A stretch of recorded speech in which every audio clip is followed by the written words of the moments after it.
उपायुक्त ने कहा है, उन्होंने 33 करोड़ रुपए यहाँ के रैयतों को आवंटन करने के लिए दे दिया है, तो फिर अड़चन क्यों आ रही है? ये बीसीसीएल प्रबंधन बताने का काम करेगी। और मेरे हिसाब से 33 करोड़ का रकम भी रैयतों के लिए मामूली है।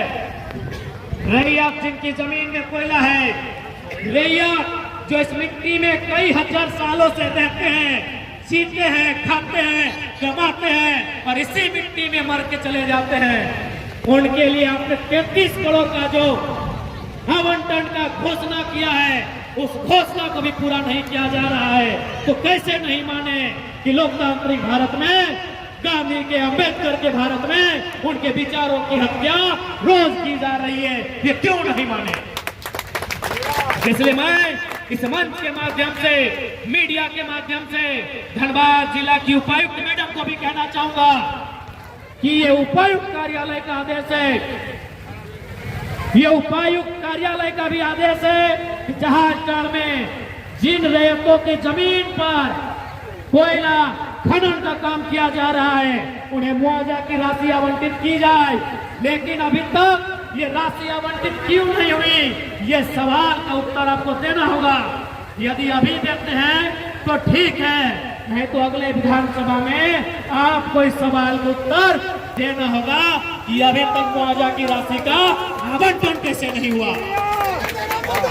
और मैं यहाँ के अंचल अधिकारी से भी कहना चाहूंगा कि जो मुआवजा का प्रक्रिया है, उस प्रक्रिया में जो बार बार आप दांव पेच खेलते हैं, कागज दिखाइए, वंशावली दिखाइए, ये ड्रामा बंद कीजिए। ये हमारे पूर्वजों की धरती है। आप यहाँ की भोली भाली जनता को कागज पत्र के नाम में उलझाने का काम नहीं करें। मैं ये संदेश स्थानीय अंचल अधिकारी से तो देना चाहूंगा।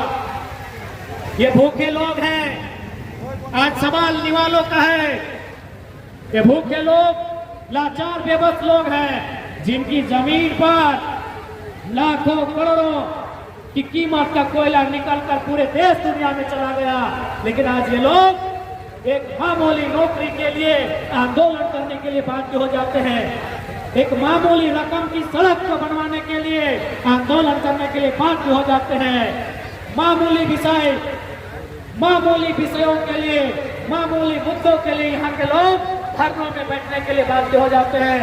तो मैं तमाम जो पदाधिकारी हैं, बीसीसीएल प्रबंधन समेत, मैं तमाम लोगों को कहना चाहूंगा, जहाजटाड़ के लोगों की समस्याओं का निदान 1 महीना के भीतर किया जाए, नहीं तो याद रखिएगा ये वही घोरा जहाजटाड़ गैरखुंडी जोड़ा पोखर का क्षेत्र है, जहां सुरेश महतो की हत्या हुई थी।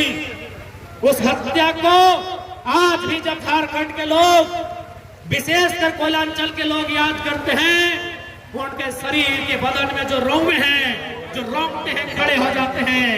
हम उस इतिहास को नहीं भूले हैं। इसलिए मैं प्रबंधन को साफ कहूंगा कि लाशों के ढेर पर राजनीति ना करें। गांव हमारा उजड़ रहा है, जमीन के नीचे आग हमारे गांव में लगा है, आग हमारे खेत खलिहानों में लगा है।